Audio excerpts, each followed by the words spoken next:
We're back with Emmy Award-winning TV producer, writer, and sometime liberal activist, Michael Hirschhorn. Welcome back, sir. Hey, always great to be here. We thought of you for this. There are ways to interview people. I don't believe that a major figure nominee for a party should be held off all of the internet or all of television. There are also rules and standards, and it was striking to see CNN structure it this way with a live platform with, in a sense, an audience they helped pick. So they created that reality. They didn't just reflect it.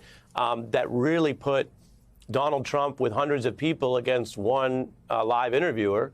And he dominated. He crushed. It was embarrassing for CNN and many of the people involved if the standard for journalism is to do journalism in real time and not hand over the keys and the tools to then be on defense the whole time. So in that sense, it was both sad and at times pathetic from a journalistic standpoint. And I say that as a structural comment, not trying to personally impugn any good faith journalist who might have been involved. So with all of that said, what do you think was done wrong last night? Does it concern you about the possible campaign ahead, and what could be done better? Well, I think, there's a clear template now for how you deal with a would-be authoritarian who has disdain for the truth, which is you don't let them go on live.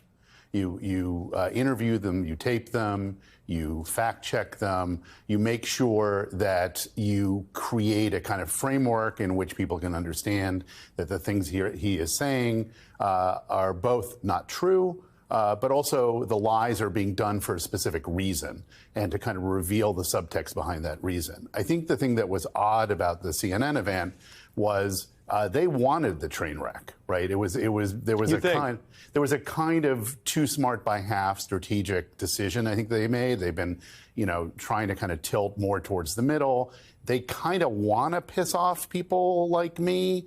They want to piss off all the, lefties on Twitter, get the right people outraged and allow them to kind of reposition themselves in a kind of centrist or even possibly pro-Trump, lane, especially with Fox now being weakened. Right, but if you're right, you're putting forward that concept, that's not journalistic either. In other words, bartering with, as you said, this failed authoritarian who's trying to get into office, bargaining with him to create a branding exercise is not a journalistic approach, is what you're alleging.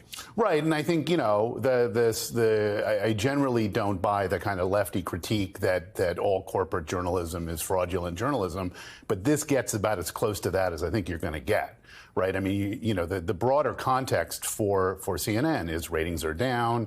Cable news in general is in a tricky spot. The future of CNN within Warner Brothers Discovery is tenuous at best. There's a potential further merging, possibly of the company that owns this network and the company that owns that network, that puts CNN, I think, in a very tenuous spot. And then I think more broadly, they have a problem, which is there isn't a center anymore.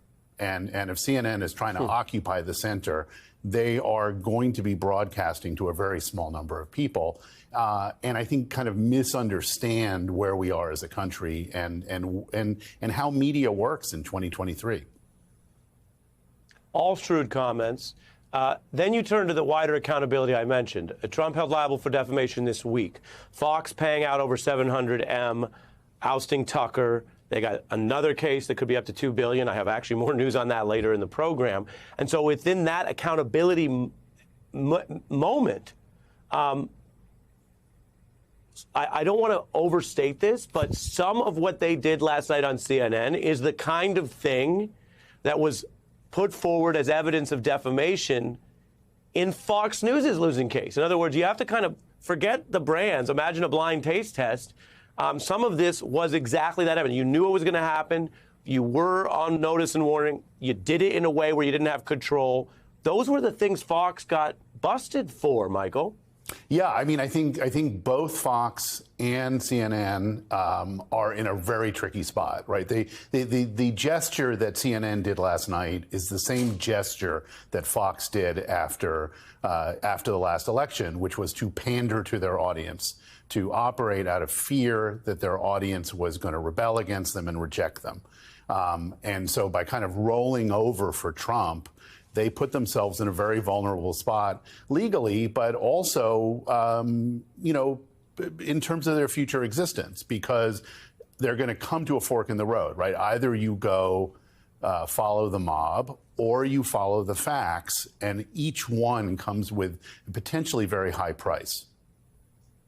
Yeah, and the mob is positioned against the facts. I'm running over on time, but in closing, lightning round, was it a debacle or a dumpster fire? I'm going to go with Michigas, since that's the word of the night. Do you have the standing? Do you? I don't know. Do you Boy, have the do I Santos have the standing. I have the standing to call it a Michigas. Yeah, yeah. Well, you know, so much Yiddish and so much Mishugas.